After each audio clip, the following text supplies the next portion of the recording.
Deer all, আজকের podcast মিটিংয়ে আপনার সকলকে স্বাগত জানাচ্ছি। আজকে আমরা ফ্যাটি লিভার নিয়ে, একটা কমন ফ্যাক্টর ফ্যাটি লিভার নিয়ে কথা বলবো। এটা সব মানুষের এই ফ্যাটি লিভার নিয়ে কিন্তু সমস্যায় ভুগছেন। সেই বিষয়ে আমাদের সাথে আজকে জয়েন করেছেন professor doctor AQM Mohsin. He is the president of Bangladesh cancer society and chairman united medical college. আর মহসিন স্যারের অবদান গ্যাস্ট্রোএন্টারোলজিস্টে আনরিমার্কেবল। তাকে পায়োনিয়ার বললে ছোট করা হবে। সে পায়োনিয়ার তো বটেই, এবং সে কিন্তু তার কন্ট্রিবিউশন অনেক, both private sector and government sector, not only the যে প্রাইভেট সেক্টরের অবদান আছে, গভর্নমেন্ট সেক্টর। যেটা আমাদের হেলথ সেক্টরে উন্নতির জন্য ইম্পর্টেন্ট ফ্যাক্টর হলো কি, কম্বাইনলি প্রাইভেট এবং গভর্নমেন্ট সেক্টরকে আগায় নিতে হবে, একদিকে আগালে কিন্তু হবে না। স্যার, আসার জন্য আপনাকে ধন্যবাদ জানাচ্ছি আমার এই পডকাস্ট অনুষ্ঠানে। আমার অফিসারের জন্য আমি খুবই কৃতজ্ঞ, এবং আপনি সময় করে এসেছেন তার জন্য আমি কৃতজ্ঞ স্যার। আপনাকে অনেক ধন্যবাদ, আপনি যে আমাকে ডেকেছেন। আর আসলে আপনাদের সাথে এই যোগাযোগ আসলে আমাদের জন্য খুবই ইম্পর্টেন্ট। বিশেষ করে মেডিকেল প্রফেশনালদের মধ্যে ইন্টারাকশন ইজ ভেরি ইম্পর্টেন্ট। যেটা আপনি বললেন যে বাংলাদেশে হেলথ সার্ভিসে যদি কিছু কন্ট্রিবিউট করতে হয়, অ্যাকচুয়ালি মেডিকেল প্রফেশনই হচ্ছে যে এর সবচেয়ে যোগ্য পার্সন। কিন্তু আমাদের মধ্যে এই ইন্টারাকশনের অভাবের জন্য আমরা অ্যাকচুয়ালি অনেক জায়গায় পিছিয়ে আছি এবং অনেকগুলি বাধার সম্মুখীন হচ্ছে। ধন্যবাদ আপনাকে, আপনি আমাকে এই পডকাস্টে রেখেছেন। Thank you sir. স্যার, একটা কমন প্রশ্নটা আমারও কিন্তু প্রশ্ন। দেখা যাচ্ছে যে আমরা আল্ট্রাসোনোগ্রাম কমনলি দিই রোগীদেরকে, এবং আমরাও কিন্তু দিই। একটা কমন, যেমন CBC একটা কমন টেস্ট, সেরকমই যদি কোনো চেস্ট অ্যাবডোমিনাল যদি কোনো অ্যাসিডিটি প্রেজেন্ট করে, অ্যাবডোমিনাল কলিক প্রেজেন্ট করে, অথবা এমনি স্ক্রিন হিসাবে আমরা কিন্তু আল্ট্রাসোনোগ্রাম দিই। আল্ট্রাসোনোগ্রাম দেখলে দেওয়া ইনভেরিয়েবলি স্যার আল্ট্রাসাউন্ড রিপোর্টে চলে আসে ফ্যাটি লিভার। এই যে ফ্যাটি লিভার চলে আসে, তখন কিন্তু ওই ভদ্রলোক তো প্যানিক হয়ে যায়। এই যে ফ্যাটি লিভারটা আসলে জিনিসটা কি স্যার? এর মানে এর ইমপ্লিকেশনটা কি? এর আসলে কি ফ্যাটি লিভার জিনিসটা কি? আচ্ছা, তার আগে আমি একটু লিভার সম্পর্কে একটু দুই এক কথা বলবো। আমাদের মেটাবলিক সেন্টার বা আমাদের এনার্জি সাপ্লাইয়ের যে ফ্যাক্টরি ইজ লিভার। আমরা যা কিছু খাই এবং যা কিছু আমাদের ইন্টেস্টাইনে ঢুকে সেটা লিভারের ভিতর দিয়ে পাস করে, এবং এটা ফ্র্যাগমেন্টেড পাস করে। যেমন কার্বোহাইড্রেটগুলি বিভিন্ন ইয়েতে যে স্টার্চ এবং ওগুলি ভেঙে তখন আপনার গ্লুকোজ, ফ্রুক্টোজ, ম্যালটোজ এগুলি হয়। তেমনি প্রোটিনগুলি অ্যামাইনো অ্যাসিড আকারে এটা লিভারের ভিতর দিয়ে পাস করে, ফ্যাটগুলি ফ্যাটি অ্যাসিড হিসাবে এবং ট্রাইগ্লিসারাইড হিসাবে পাস করে। লিভারের মধ্যে যাওয়ার পরে এটা হাফ প্রসেস হয়, পরে it is distributed in the whole body as an energy. তো এনার্জি যখন আপনার অ্যাক্সেস হবে in any form, either carbohydrate or fat, তখন এটা আলটিমেটলি ফ্যাট হিসাবেই বডিতে অ্যাকুমুলেট করে। ফ্যাট দুইভাবে ফ্যাট অ্যাকুমুলেট করে। প্রথম হচ্ছে যেটা বডির বিভিন্ন টিস্যুতে এটা অ্যাকুমুলেট করে এবং লিভার অপারেট করে। লিভার যখন ওভারহ্যান্ড হয়ে যায়, অনেক যখন ফ্যাট বা কার্বোহাইড্রেটের অনেক লোড লিভারের ভিতর দিয়ে পাস করে, তখন লিভার এটা আর হ্যান্ডেল করতে পারে, তখন ইট ডেপোজিটেড ইন দ্য লিভার সেল। এবং এটা দুভাবে পরে, একটা হচ্ছে লিভার সেলের ভিতরে আর একটা লিভার সেলের বাইরে। আমরা বলি এক্সট্রা সেলুলার এবং ইন্ট্রাসেলুলার।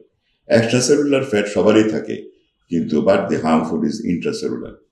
এখন যেটা আপনি যেটা বলছেন যে আমরা আসলে ফ্যাটি লিভারের আসল জিনিসটা কি, এটা সমস্ত দুনিয়াব্যাপী এখন যেটা দেখা যাচ্ছে যে শুধু আমাদের দেশে বলে নয়, সারা দুনিয়াব্যাপী ফ্যাটি লিভারের ইনসিডেন্স 35 to around 40%। বাংলাদেশে কত পার্সেন্ট হবে? এবং বাংলাদেশে প্রায় একই রকম, নাকি বেশি হবে? না, খুব একটা বেশি নাই। আল্ট্রাসোনোগ্রাফি রিপোর্ট সাধারণত ওটা করে, এটার ফেলাসি আমি বলতেছি। আমরা যে লিভারের আল্ট্রাসোনোগ্রাফি বা অন্যগুলি টেস্ট করি, এটা লিভারের ইলাস্টিসিটি দেখি, মানে এটা সফটনেসটা আমরা মেজার করি।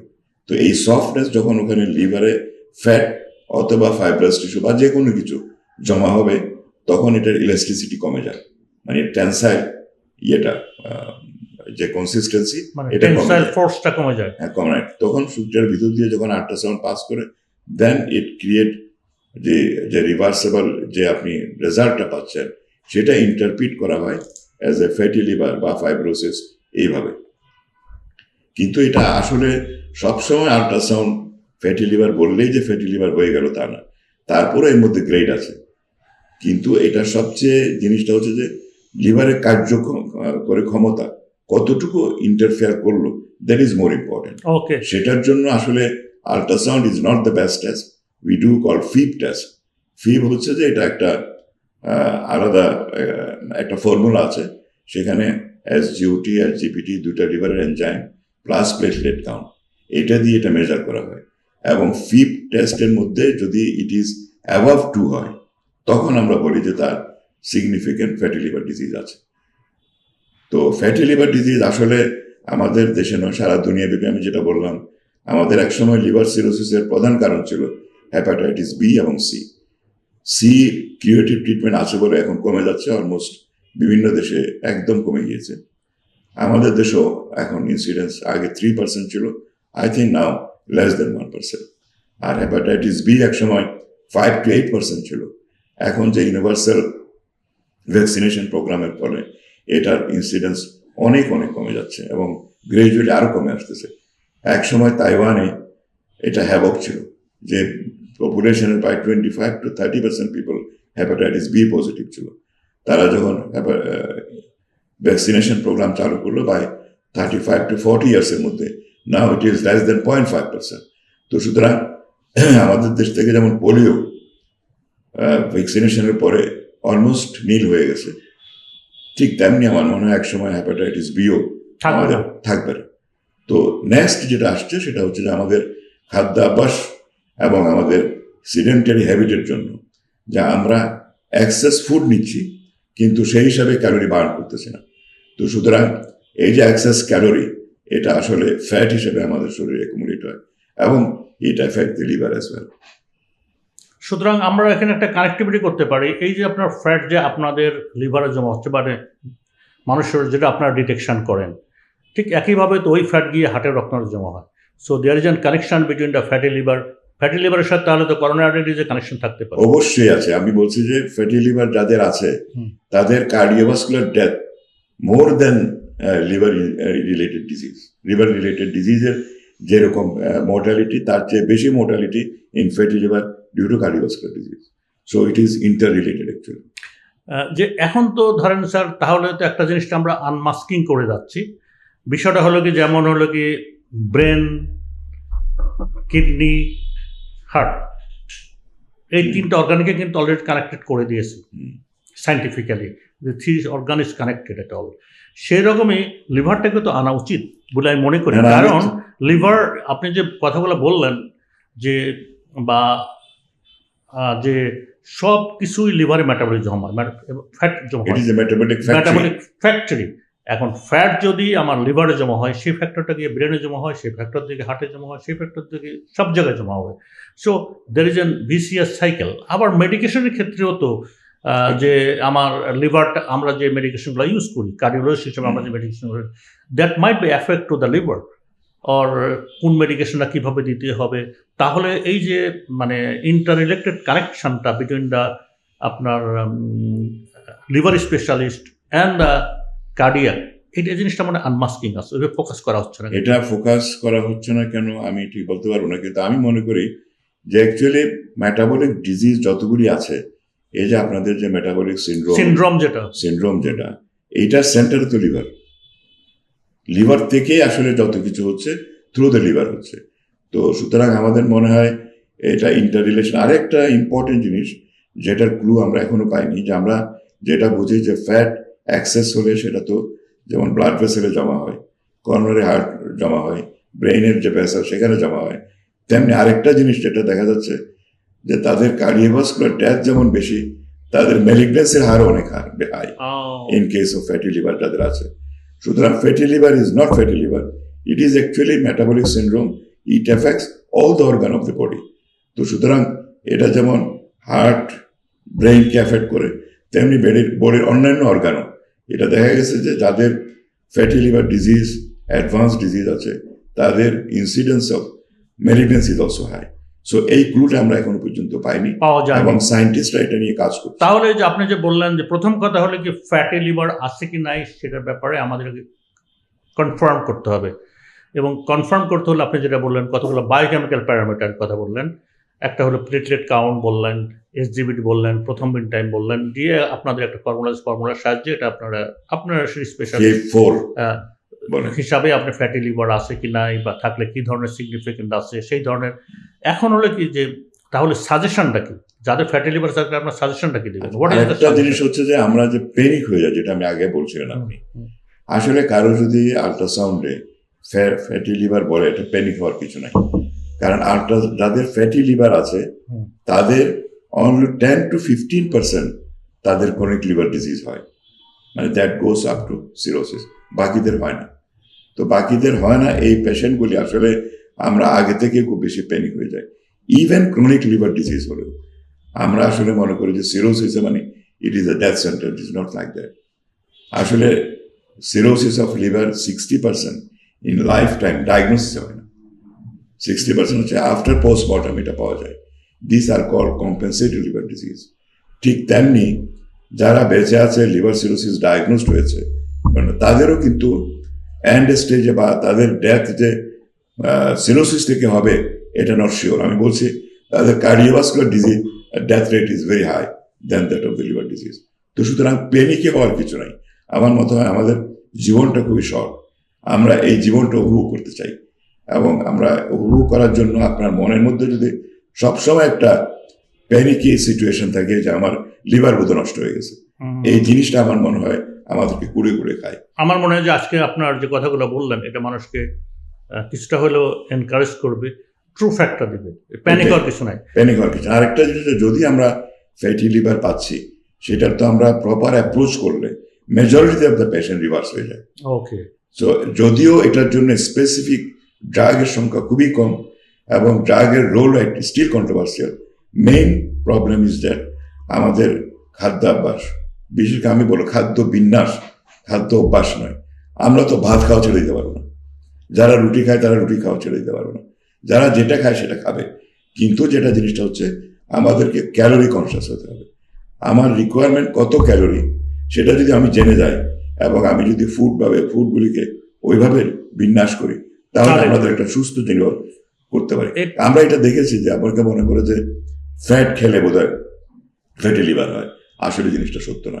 আমরা গ্রামের এই গত দিন ছিল ফ্যাটি লিভার ডে, তো এইটার উপর উপলক্ষ করে আমরা ন্যাশনাল ইনস্টিটিউট একটা সিম্পোজিয়াম করেছিলাম। সেখানে একটা সুন্দর পেপার সাবমিট প্রেজেন্টেশন হয়েছে এবং ইয়াং গ্যাস্ট্রোন্টোলজিস্ট তারা গ্রামের রিমোট এরিয়াতে যেখানে চলে না, রিক্সা বাইকও চলে না, তারা নৌকায় করে গিয়ে 1 মাস ছিল, বাড়ি বাড়ি গিয়ে সার্ভে করেছে। সেখানে লোকগুলির প্রফেশন হচ্ছে আয়দার কৃষি অথবা মৎস্য তারা এভাবে তাদের জীবিকা করে, এবং খুবই লো ক্যাটাগরির লোক, মানে লো ইনকাম ক্যাটাগরির লোক। এবং তারা তাদের ডায়েটের মধ্যে মোর দেন 80% ডিউ টু কার্বোহাইড্রেট। কারণ আমরা যদি দেশে জানেন ভাতের মধ্যে একটু লবণ দিয়ে খেয়ে ফেলে বা একটা মরিচ গুলি খেয়ে ফেলে, কিন্তু তারা না প্রোটিন পায় না ফ্যাট পায়। কিন্তু তাদের মধ্যে দেখা গেছে মোর দেন 35-38% হ্যাভ গট ফ্যাটি লিভার। তো সুতরাং এই যে আমরা বলছি খাদ্যাভ্যাস, লাইফস্টাইল চেঞ্জ, এইগুলি আসলে আমাদের মানে একটা বাগাড়ম্বর কথা। আসল কথা হচ্ছে যেটা আমি কতটুকু ক্যালোরি খাচ্ছি এবং কতটুকু বার্ন করতেছি, এটা সম্পর্কে যদি আমাদের সম্যক জ্ঞান থাকে তাহলে কিন্তু আমরা এই জিনিস আসলে এখান থেকে আমরা নিষ্কৃতি পাবো। আরেকটা জিনিস হচ্ছে এই জিনিসগুলি আমাদের স্কুল লেভেলে জানা উচিত। আমি কয়দিন আগে দেখলাম যে স্কুল কারিকুলামের চেঞ্জ হচ্ছে, তো সুতরাং আমাদের স্কুলে বাচ্চাদেরকে এটা শেখাতে হবে যে আমাদের 1 চামচ ভাত, আমাদের এখানে ডায়েটিশিয়ানের কাছে বলে কাপ ভাত, আমরা কাপ দিয়ে ভাত খাই, আমরা তো ভাত খাই চামচ দিয়ে অথবা হাতের মুঠো দিয়ে নিই। একটা হচ্ছে গ্রামের মধ্যে হাতের মুঠো, আর একটা হচ্ছে চামচ। 1 মুঠো ভাত কত গ্রাম, ওখানে কত ক্যালোরি আসে এটা আমার গ্রামেরও দরকার নেই। 1 মুঠো ভাতে কত গ্রাম কত ক্যালোরি আসে, ঠিক তেমনি 1 চামচ ভাতে কতটুকু ক্যালোরি, 1 চামচ ডালে 2টা ছোট মাংসের টুকরা মানে নর্মাল, আর যদি এটা কোরমা হয় তাহলে সেটাতে কতটুকু ক্যালোরি।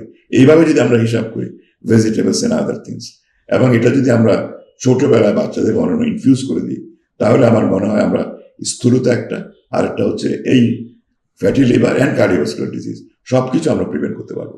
কিন্তু এটা কনসিয়াস হতে হবে। না পিপল কনসিয়াসনেস এটা ইম্পর্টেন্ট। আমি দেখেছি যে আমাদের ইউনিভার্সিটি টিচাররা অনেক কিছু জানে, কিন্তু ডাইজেশন সম্পর্কে কিছু জানে না। আমাদের জিআই ট্র্যাক্টের মধ্যে কি আছে, হার্টে কি আছে, কিছুই জানে না। ও তাদের প্রশ্নগুলি শুনলে খুবই আমার কাছে খুব মনে হয়, অ্যাকচুয়ালি খুব আনকরা মনে হয়।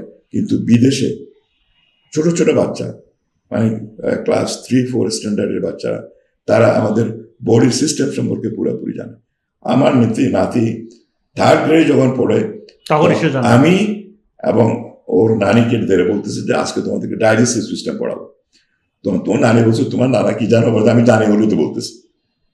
সে বিউটিফুলি আঁকলো খাবার কোথা থেকে কোথায় গেল, কিভাবে স্টমাকে রিটেইন হলো, সেখান থেকে স্মল ইন্টেস্টাইনে গিয়ে কিভাবে ডাইজেশন হলো, কিভাবে এটা অ্যাবজর্ব হলো, লিভারের থ্রু দিয়ে পাস করলো, এভরিথিং হি নোস।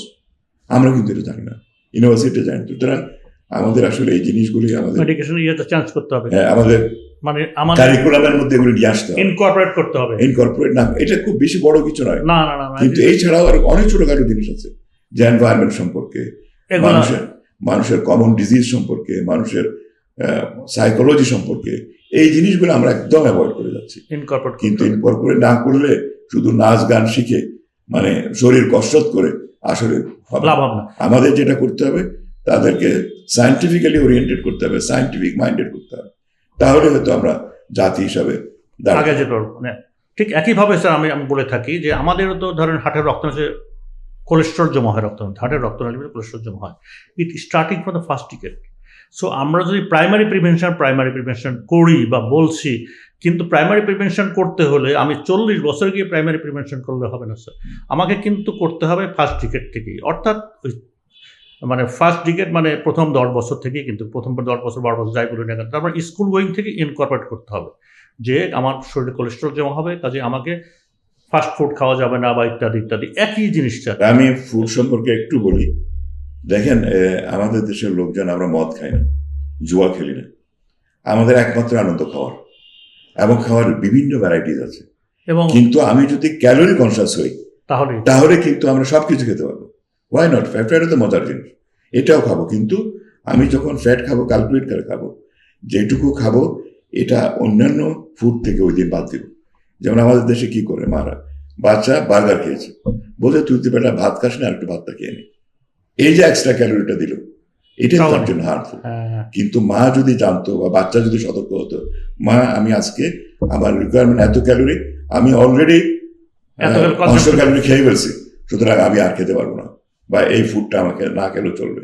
কিন্তু এই জিনিসটা আমাদের যদি ইয়াং জেনারেশন, বিশেষ করে বাচ্চাদের মাথার মধ্যে আমরা ঢুকিয়ে দিতে পারি, তাহলে কিন্তু আমরা একটা হেলদি নেশন আশা করতে পারি। মানে ক্যালোরি ক্যালকুলেশন করে ফুডটা কনজাম্পশন করা। যেমন আমরাও কিন্তু জেনারেল অনেক বলি যে হার্টের রোগী যখন আসে গরু মাংস খাবেন না, খাসির মাংস খাবেন না, এটা কিন্তু সাজেশনটা ঠিক না। সেটাই সাজেশন ইট ইজ রাইট। আপনার একটা ধরেন হলো কি যে আবার অনেক সময় হলো ডায়াবেটিক রোগী যদি আসে, তখন বলে দিই যে আপনি হলো কি মিষ্টি খাবেনই না, বা হলো কি আপনি ভাত খাবেনই না। এইটা বললে হলে মানুষ প্যানিক হয়ে যায়।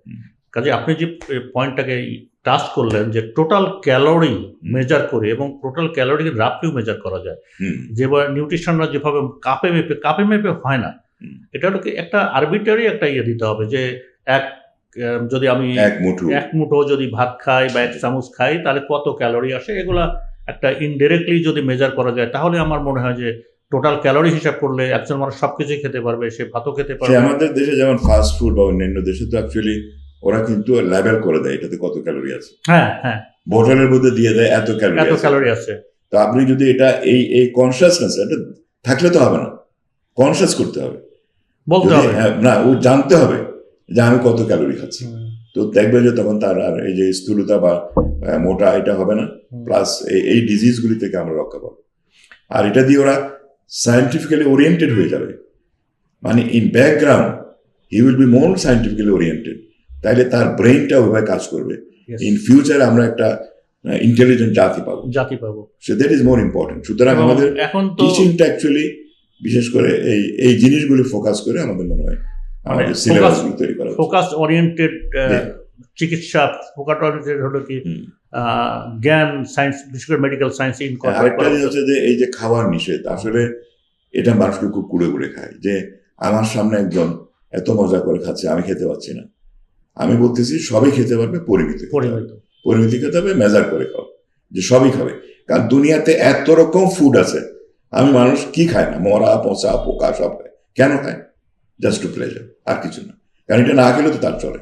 কিন্তু তারপরে ফুড দেখেন, নতুন নতুন ফুড তৈরি হচ্ছে, বিভিন্ন রকমের ভ্যারাইটিস অফ ফুড তৈরি হচ্ছে, কিন্তু আমরা খাচ্ছি, কিন্তু আমরা জানি না কতটুকু খাচ্ছি, আমাদের কতটুকু খেতে হবে। That is more important. We have to enjoy life. সুতরাং we have to enjoy life, কিন্তু যেভাবে করতে হবে আমাদের সেটাই করতে হবে। এই টেকনিকটা আমাদের জানতে হবে। কারণ হলো কি, বাংলাদেশে তো বেশিরভাগ মানুষ অ্যামুজমেন্ট করে কি রেস্টুরেন্টে গিয়ে খাওয়া নিয়ে, এবং আমরা বেশিরভাগ লোকই বারে যায় না, ডিভিশন ক্লাবে যায় না, ম্যাক্সিমাম আমাদের কাস্টম যেটা, আমরা কিন্তু যায় না, খুব রেয়ারলি হয়তো খুব কম পার্সেন্ট যায়। কাজেই আমরা যদি রেস্টুরেন্টে যাওয়া বন্ধ করে দিই, তাহলে সে অ্যামুজমেন্টটা কোথায় পাবেন, রিক্রিয়েশনটা কোথায় হবে? আর রিক্রিয়েশন করতে হলে একটা আড্ডা, মানে 5 জন 10 জন মিলে বসবে, এটা কিন্তু মানুষকে হেলদি, মেন্টালি এবং ফিজিক্যালি হেলদি করে ফেলে, ব্রেনটাকে রিফ্রেশ করে দেয়। তাহলে স্যার, আমার একটা প্রশ্ন আপনার কাছে থাকলো স্যার, আপনি যেটা বললেন যে এর কোনো ওষুধ নাই, তাহলে আমি দেখি কনফিউজড হয়ে যাই, মানে র্যান্ডামলি আর্টসকল লেখা হয়, এটা যুক্তিকতাটা কতটুকু? আর্টসকলের রোলটা কি? এটা সরাসরি প্রশ্ন করলাম। আর্টসকল হচ্ছে যে এটা একটা বাইল অ্যাসিড। অ্যাকচুয়ালি হেপাটোসাইট যেটা সেল আছে, অর্সকলটা ওই সেলের ওয়ালের স্টাবিলিটি, মেমব্রেনের স্টাবিলিটি এস্টাবলিশ করে। কিন্তু জিনিসটা হচ্ছে যে এটা প্রথম দিকে যখন ফ্যাটি লিভার ডিজিজ বা ক্রনিক লিভার ডিজিজ যখন প্রথম শুরু হলো, বিশেষ করে ক্রনিক হেপাটাইটিসের ব্যাপারে, তো এই অর্সকল দেওয়ার পরে দেখা যায় যে তাদের এনজাইম লেভেল কমে যায়। কিন্তু এটা লং রান লিভারের কোনো মানে লিভারের যে নেক্রোসিস বা লিভার যে ড্যামেজ হচ্ছে, এটা ঠিক প্রিভেন্ট করতে পারে না। কিন্তু এটা দিয়ে যেটা হয় অ্যাপারেন্টলি, যে যেহেতু SGOT SGPT কমে যায়, তো একটা ফলস ইমপ্রেশন মানুষের মনে তৈরি হয় যে বোধহয় এটা দিয়ে বোধহয় কাজ হচ্ছে, কিন্তু ইন লং রান এটার বেনিফিট নাই। কিন্তু আমরা তারপরেও এটা দিই।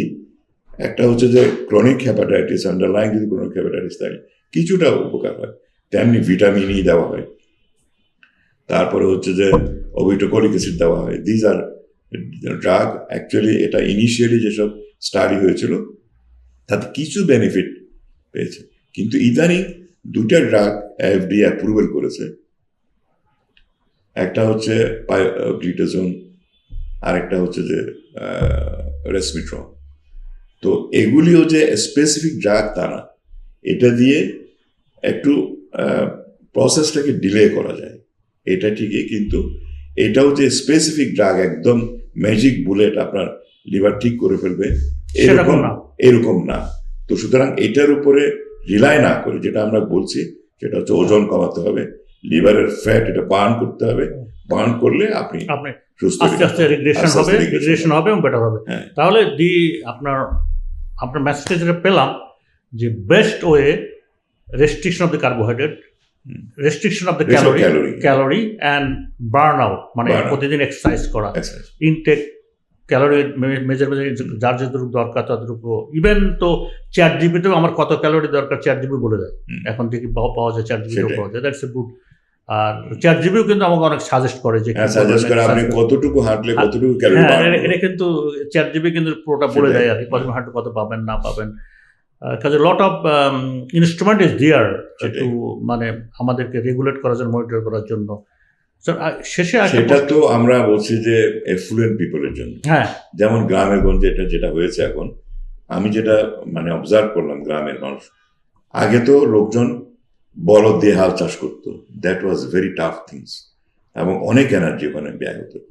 তারপরে ধানের গোছা নিয়ে মাথায় বা কাঁধে নিয়ে মাঠ থেকে বাসায় আসতো, বউরা এটা ধান ভাঙতো, তারপর এটা শুকাতো। এই যে ফিজিক্যাল লেবারগুলি ছিল, এখন এগুলি নাই। এখন আমরা পাওয়ার টিলারের যুগে চলে গেছি। তো সুতরাং চাষ করতে হলে মেশিন দিয়ে করতেছে, পরিবহন সেটাও মেশিন দিয়ে হচ্ছে, তারপরে মাড়া টাড়া এগুলি মেশিন দিয়ে হয়ে যাচ্ছে। তো আমাদের যে ফিজিক্যাল অ্যাক্টিভিটি এটা এত কমে গেছে, both in town and villages. তো সেই জন্য আমরা গ্রামে দেখলাম তারা ভাত খাচ্ছে এবং কার্বোহাইড্রেট খাচ্ছে, কিন্তু এক্সেস খাচ্ছে। এই খাওয়ার ফলে কিন্তু তাদেরও ফ্যাটি লিভার বা ফ্যাট জমা হচ্ছে বডিতে। তো সুতরাং এইগুলি সম্পর্কে আসলে আমাদের মানে এটা একটা জাতীয় সচেতনতা দরকার। সেই জন্য বলছি এটা যদি স্লোগান আমাদের দরকার। স্লোগান দরকার, এবং আমাদের টিচিং কারিকুলামে বিশেষ করে সাধারণ শিক্ষার মধ্যে যদি আমরা এগুলি সব ঢুকিয়ে দিতে পারি, তার মানে এটা ইমপ্লিমেন্ট করতে হলে সেই আমাদের টিচারদের যেমন শিক্ষা- রোল আছে, ডক্টরদের রোল ডক্টরদের আছে, রোল আছে, পলিটিশিয়ানের রোল আছে, পলিটিশিয়ান আছে, ইমামদের রোল আছে।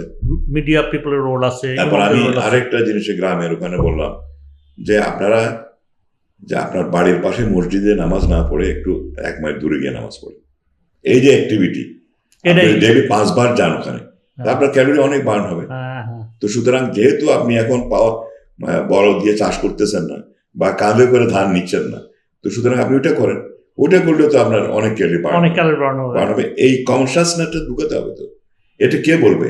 মসজিদের ইমাম বলবে যে আপনারা যত কদম যাবেন তত কদমে আমার সওয়াব হবে। সওয়াবের সাথে সাথে আপনি না, কত কদম গেলে কত সব আছে, ধর্মে তো না আছে। না সেটা তো আছে, সেটার সাথে সাথে এটাও পাচ্ছেন, লাভ হচ্ছে। এই বেনিফিটও পাচ্ছেন। মানে একটা স্পিরিচুয়াল লাভ, আর একটা হলো কি হ্যাঁ, স্পিরিচুয়াল যেটা হচ্ছে তেমনি এটাও হচ্ছে, এটা হচ্ছে। যে আপনার ব্যায়াম হচ্ছে, ক্যালোরি বার্ন হচ্ছে। সিরোসিস অফ লিভার নিয়ে আমি আপনার সাথে, আপনি যদি আমাকে সময় দিতে পারেন, সিরোসিস অফ লিভার নিয়ে একটা ইন ডিটেলস কথা বলতে চাই, যে বাংলাদেশের সিরোসিস অফ লিভারের ট্রিটমেন্টটা কি, বাংলাদেশে আপনার কোন স্টেজে আছেন, কি করতে পারি আমরা সিরোসিস অফ লিভার। কারণ দেখা যাচ্ছে সিরোসিস অফ লিভার নিয়ে কিন্তু বেশিরভাগ লোকে কিন্তু লিভার ট্রান্সপ্লান্ট করে বাইরে যাচ্ছে স্যার। আমাদেরও আমাদের যেমন কার্ডিয়াক ট্রান্সপ্লান্টেশন হয় না, কিডনি হচ্ছে কিন্তু বেশি আকার হচ্ছে না। এই লিভার ট্রান্সপ্লান্টেশনটা নিয়ে আমি পরের দিন কথা বলবো। শুধু বলেন স্যার, লিভার ট্রান্সপ্লান্টেশনের মানে আমাদের প্রয়োজনীয়তা কতটুকু? লিভার ট্রান্সপ্লান্টেশনের আমাদের, যে আপনি বললেন আপনার কাছে তো সব স্ট্যাটিস্টিক্স আছে, আমার কাছে মনে হয় liver up to date reflecting the from the urban to the rural area, remote places, যে বাংলাদেশ ফ্যাটি লিভার কী ধরনের মারাত্মক আকারে দেখা দিছে, এবং এই তুলনায় আপনার প্রেডিকশন কি যে বাংলাদেশের লোকজন কত পার্সেন্ট লোকজন সিরিয়াস অফ লিভারে সাফার করতে পারে, এবং এই পেশেন্টগুলো কি পার্সেন্টেজ, মানে একটা arbitrary less than 5, less than 2, আমাদের ডেফিনেটলি ডাটা থাকার কথা না স্যার। যেমন আমাদের কার্ডিওলজিক্যাল ডাটাটাই নয়, আপনাদের আমি শিওর যে ডাটা থাকার কথা না। তো এই যে মানে কত, মানে আমাদের লিভার ট্রান্সপ্লান্টেশন অবস্থাটা কি, এবং হলো কি আসলে অদূর ভবিষ্যতে আমরা এটা কতটুকু আগাতে পারবো, বা আপনার যে ইনিশিয়েটিভটা আমি শুনতে চাই স্যার। আসলে লিভার সিরোসিসের ঠিক আমরা যেটা বললাম যে ফ্যাটি লিভারে যেমন স্পেসিফিক ট্রিটমেন্ট নাই, ঠিক লিভার সিরোসিসের ট্রিটমেন্ট নেই। লিভার সিরোসিসের যেগুলি পার্শ্ব প্রতিক্রিয়া হয়, যেমন পেটে পায়ে পানি আসে, গলা দিয়ে রক্ত যায়, বেহুঁশ হয়ে যায়, সেগুলির হচ্ছে আমরা টার্গেট ওরিয়েন্টেড চিকিৎসা করি, কিন্তু এক্সাক্ট লিভার সিরোসিসের কোনো চিকিৎসা নাই। At the end stage of liver disease আসলে কিছু করার থাকে না, অনলি ট্রান্সপ্লান্টেশন। কিন্তু কারণ লিভারে যে চেঞ্জ হয়ে যায়, অ্যাকচুয়ালি এটা শক্ত একটা কাঠের মতো জিনিস হয়ে যায়। আমি আগে বললাম লিভার ইজ এ সফট, এবং এটা টেনসাইল, এবং এটা আস্তে আস্তে যখন একদম শক্ত হয়ে যায় তখন লিভার সিরোসিস। এবং এটার জন্য যেসব পার্শ্ব প্রতিক্রিয়া হয়, লিভার ফাংশনালি অ্যাবনর্মাল হয়ে যায়, মেকানিক্যালি ইট অবস্ট্রাক্ট দি ব্লাড সাপ্লাই, এবং এখান থেকে যে লিভারের ভিতর দিয়ে যে ডিটক্সিফিকেশন ফাংশন সেটা কমে যায়, বলে টক্সিক সাবস্টেন্স জমা হয়ে ব্রেনে অ্যামোনিয়া লেভেল বলে ইয়েতে কমাতে চলে যায়। তো লিভার ট্রান্সপ্লান্টেশন সম্পর্কে আসলে জানতে হলে আমরা যদি মেডিকেল কলেজগুলির মেডিসিন ডিপার্টমেন্টে যাই, দেখবেন যে ওখানে মোর দেন 60-70% is liver cirrhosis, chronic liver. So it is chronic, এটা ক্রনিক ডিসঅর্ডার। ঠিক তেমনি প্রত্যেক জায়গায় আপনি দেখবেন যে ডাক্তারের চেম্বারে যতগুলি রুগী যায় তার মধ্যে একটা বিরাট অঙ্কের রুগী যায় হচ্ছে যে আপনার লিভার সিরোসিস নিয়ে। কিন্তু এটার এন্ড স্টেজ আমরা বলছি ট্রান্সপ্লান্টেশন। এটা আমাদের দেশের বাইরে আপনি যদি চিন্তা করেন, যে ইন্ডিয়াতে তো অহরহ হচ্ছে, পাকিস্তানও হচ্ছে রুটিনলি, ইভেন আমাদের পাশে নেপালের মতো দেশ, বার্মার মতো দেশ, যেখানে যুদ্ধ বিগ্রহ চলতেছে, সেখানেও হয়। কিন্তু আনফর্চুনেটলি বাংলাদেশে আমরা করতে পারলাম না। আমি আপনাকে বলি, আমরা প্রথম উদ্যোগ নিয়ে আমাদের দেশে আমরা গ্যাস্ট্রোলিভার হসপিটাল থেকে একটা টিম কিউটো ইউনিভার্সিটিতে আমরা গিয়েছিলাম। ওখানে আমাদের সার্জিক্যাল টিমের হেড ছিল প্রফেসর মোহাম্মদ আলী সাহেব। তো আমরা ওখানে প্রায় 1.5 মাস ছিলাম, এবং এরপরে এসে আমরা এই প্রাইভেট সেক্টরে গ্যাস্ট্রোলিভার হসপিটালে একটা অ্যানিম্যাল ওটি করে প্রায় 8-10টা পিগের উপর আমরা ট্রান্সপ্লান্ট করেছিলাম। যখন আমাদের একদম সবকিছু রেডি, তখন বার্ডেন থেকে একটা প্রস্তাব আসলো, যেহেতু আমাদের তখন গ্যাস্ট্রো-লিভার অত বড় কিছু হয়নি, একটা ছোট পরিসরের ক্লিনিক ছিল, যে তোমরা ওখানে ট্রান্সপ্লান্ট না করে বার্ডেন করো। আমরা তখন বার্ডেনে শুরু করলাম। তো বার্ডে ফার্স্ট ট্রান্সপ্লান্ট যখন হয়েছিল 2008 সালে, এটা ইন্ডিয়া থেকে টিম আসছিল, তারাই করেছিল প্রফেসর সুভাষ গুপ্তের নেতৃত্বে। তো সাকসেসফুলি ট্রান্সপ্লান্ট হলো, এরপর আরো একটা হলো, এর পরবর্তীতে এটা তারা সাস্টেন করতে পারলো না বার্ডেন। তারপর হচ্ছে পিজিতে চেষ্টা করা হলো, প্রাইভেট সেক্টর আরও 2-1টা জায়গায় চেষ্টা করা হলো। কয়েকদিন আগে আবার পিজিতে পোস্ট গ্রাজুয়েশন ইনস্টিটিউট আবার হয়েছে, কিন্তু এটা রুটিন আকারে বা সাস্টেইন আকারে কোনোখানে এস্টাবলিশ করতে পারেনি। তো সেই জন্য আমরা last 1.5 years we are trying. আমরা গত সরকারের আনুকূল্যে, এবং যিনি ছিলেন উপদেষ্টা ছিলেন নূরজাহান বেগম, এবং উনি খুবই এনথুসিয়াস্ট ছিলেন এটা করার জন্য, এবং উনি আমাদেরকে প্রায় 50 কোটি টাকা মতো দিয়েছে ন্যাশনাল ইনস্টিটিউট অফ গ্যাস্ট্রো-লিভারে এটার ইনফ্রাস্ট্রাকচার তৈরি করার জন্য। তো আমরা এটার কাজ চলতেছে। সরকারি কাজ তো সবসময় জানেন কি অবস্থা, স্লো যায়, তবে কাজ হচ্ছে। আমরা অনেক দূর এগিয়ে গেছি। আমরা ম্যান পাওয়ার তৈরি করেছি, আমাদের এখন গুড সার্জিক্যাল টিম আমাদের হাতে আছে। আমরা সাইমেলটেনিয়াসলি ইউনাইটেড মেডিকেল কলেজেও কিন্তু ট্রান্সপ্লান্টেশনের জন্য সাইমেলটেনিয়াসলি এগিয়ে যাচ্ছি, এবং একটা বিদেশি টিমের সাথে আমাদের এমইউ হয়ে গেছে। এবং এই এমইউ যেটা করেছি আমরা, তারা ফুল টিম আসবে, এবং তারা মাসে 2বার আসবে। 2বার এসে ইউনাইটেড মেডিকেল কলেজও করবে, ন্যাশনাল গ্যাস্ট্রো-লিভারও করবে। কিন্তু এটার জন্য যে খরচ হবে, ন্যাশনাল গ্যাস্ট্রো-লিভার ইনস্টিটিউট বা সরকারি ইনস্টিটিউটে কোনো পয়সা দিতে হবে না। এই পয়সা পুরোটা বিয়ার করে হচ্ছে ইউনাইটেড গ্রুপ। না, পয়সাটা স্যার বের করা মুশকিল, মানে বর্তমান গভর্নমেন্টের যে স্ট্রাকচার। না, ওটার জন্য না, আমি বলতেছি যে আমরা যেটা করেছি, আপনি যেটা করেছেন, মানে আপনাকে থ্যাংক ইউ দিই স্যার, কারণ আমি তো গভর্নমেন্টের কাজ করেছি। গভর্নমেন্ট থেকে এই ধরনের খরচ বের করাটা রিয়েল ডিফিকাল্ট প্রসেস। কিন্তু আপনারা যেটা করেছেন, আই মাস্ট অ্যাপ্রিসিয়েট দ্যাট। যে ইউনিভার্সিটি না, ইউনাইটেড মেডিকেল ইউনিভার্সিটি একটা গ্র্যান্ট দিবে, যে গ্র্যান্টটা দিয়ে আমি যেটা বুঝতে পারছি, গ্র্যান্টটা দিয়েই এই পুরো খরচটা বিয়ার করবে। হ্যাঁ, দুইটাই করবে সাইমেলটেনিয়াসলি। তার মানে এখানে হলো কি, you are benefited the public as well as private sector. এটাই আমার মনে হয় প্রথম ভেঞ্চার বাংলাদেশে, যে এইভাবে একটা ভেঞ্চার শুরু করে। তো আমরা এটা এগিয়ে যাচ্ছি। আমার মনে হয় আগামী 6-7 মাসের মধ্যে আমরা মনে হয় আমাদের প্রথম ট্রান্সপ্লান্ট শুরু করতে পারবো। এইভাবে আমরা আগাচ্ছি। তো সরকারি লেভেলে একটু স্লো হচ্ছে, ইউনাইটেডে মোটামুটি এগিয়ে গেছে, এবং আমাদের বললাম যে ম্যান পাওয়ারের কোনো অভাব হবে না ইনশাআল্লাহ। এবং বাইরে যে টিম আছে, they are very good team and very cooperative, এবং তারাও চাচ্ছে আমাদের এখানে। তো আমরা তো খুব আশাবাদী। আমি যেমন হলো কি, আমাদের যেমন কার্ডিয়াক ট্রান্সপ্লান্টেশন আমরা চিন্তা করছি, কিন্তু আমরা পাচ্ছি না। কিন্তু যখন লিভার ট্রান্সপ্লান্ট আপনি যে প্রসেস আগাচ্ছেন, উই মাস্ট অ্যাপ্রিসিয়েট দ্যাট। আমরা চাচ্ছি এটা সাস্টেনেবল হতে হবে এবং রুটিনলি হতে থাকবে। হ্যাঁ, আমরা চাই না যে এটা 2-1টা করে আমরা লোক দেখানো করে তারপরে পাবলিসিটি করলাম, এরকম না। এটা সাস্টেনেবল না হলে, হ্যাঁ, এটার আমাদের ড্রিম হচ্ছে আমরা সাস্টেনেবল করব। ইভেন আমি অনেককে বলেছি যে যদি কোনো রুগী ট্রান্সপ্লান্টেশনের উপযুক্ত এবং তারা যদি অ্যাফোর্ড করতে না পারে, আমরা দরকার হলে স্পন্সর বানা করবো। বাংলাদেশে বহু লোক আছে যাদেরকে আমরা বললে তারা টাকা দিবে, তারা একটা স্পন্সর করবে। ইভেন ইউনাইটেড গ্রুপও করবে, অন্যান্য গুলিও করবে। আমি আপনাকে আরেকটা জিনিস বলতে চাই, যে পাকিস্তানে যে ট্রান্সপ্লান্ট হচ্ছে, ওদের কিডনি ট্রান্সপ্লান্ট এবং লিভার ট্রান্সপ্লান্টের জন্য কোনো পয়সা লাগে না, রুগী কোনো পয়সা দিতে হয়। পয়সা কোথা থেকে আসে জানেন? জাকাত ফান্ড থেকে। হ্যাঁ, ওরা জাকাত ফান্ডটাকে ডাইভার্ট করে এই ট্রান্সপ্লান্ট রুগীকে কোনো পয়সা দিতে হয় না, তারা ট্রান্সপ্লান্ট করে দিচ্ছে, এবং এটা সাস্টেনেবল হচ্ছে। পাকিস্তানি টিম এসে আমাদের সাথে বলে তোমরা সরকারকে এটা বলো, কিন্তু আমরা এটা করতে গেলে আবার বিভিন্ন রকমের কথা উঠবে, মৌলবাদী এটা ওটা বোঝানো কিছু বললে, ধর্ম কিছু বললে সমস্যা আমাদের দেশে। তো এই প্রগতিশীলতা আমাদেরকে ছাড়তে হবে। এই আজকালদের আমার মনে হয় আমাদেরকে একটু বুঝাতে হবে যে জিনিসটা এরকমই। তো আরেকটা জিনিস হচ্ছে যে আমরা যদি এটা সাস্টেনেবল ওয়েতে করতে পারি, ইভেন বাইরে থেকে এখানে রুগী আসবে। আমি ইন্ডিয়াতে আমাদের যে আমি একটা হাসপাতাল ভিজিট করতে গিয়ে দেখলাম যে ওখানে ওই যে এশিয়ান যেগুলো থেকে সোভিয়েত ইউনিয়ন থেকে ভাগ হয়ে গেল, তুর্কমেনিস্তান, তারপরে আজারবাইজান, এইসব জায়গা, আফগানিস্তান, আফ্রিকার কিছু কিছু জায়গা যেগুলি আসলে ইন্ডিয়াতেও ভিসা পায় না, তো তারা কিন্তু এখানের জন্য এখানে যদি এরকম জায়গায় করে তারা এখানে আসবে, তো yes. এটা আসবে। এবং তারা আমাকে ইভেন জাপানে যখন আমরা কিয়োটো ইউনিভার্সিটিতে করতেছিলাম, প্রফেসর কোইচি তানাকা, মানে সে ডেইলি 2টা করে ট্রান্সপ্লান্ট করত, এবং তার বয়স তখন 70, কিন্তু এক নাগারে এসে দাঁড়িয়ে থাকতো 12 থেকে 14 ঘন্টা ট্রান্সপ্লান্টের সময়। তো ওই বলেছে যে তোমরা যদি ভালো এস্টাবলিশ করতে পারো আমি পাঠাবো এখানে রুগী, কারণ তোমরা 1/4 কস্টে করে দিতে পারবা জাপানে যা করেছে। তো এটা তো একটা টেকনিক্যাল ব্যাপার, if you once start you can do ইট।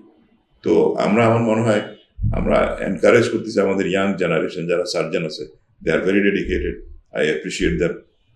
আমার মনে হয় আমরা সাকসেসফুল ইনশাআল্লাহ করতে পারবো।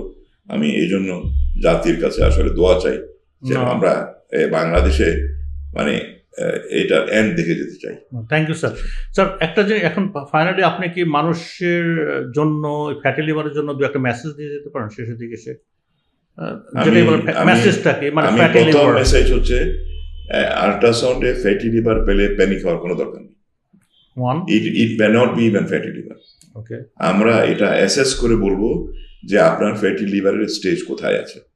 যদি এটা আর্লি স্টেজ হয় কিচ্ছু করার দরকার নেই, আপনি ওয়েট কমালে ফিজিক্যাল এক্সারসাইজ করলে চলে যাবে।